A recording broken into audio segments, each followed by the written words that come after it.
We've been on lockdown for just over 6 hours. I haven't seen the outside world in a little over 16 hours. And already things are looking quite dark. It's like the sun doesn't even want to come up anymore. It's like 6 in the morning and it has a job to do. But anyway, as I look outside, I've counted about 26 birds, and it's nice to know there are still birds in the world, people. We still have hope. Don't give up. Stay inside. Drink your water and your milk.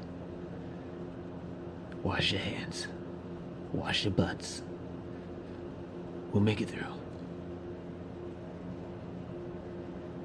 Oh shit, they're eating each other. Turn out the lights.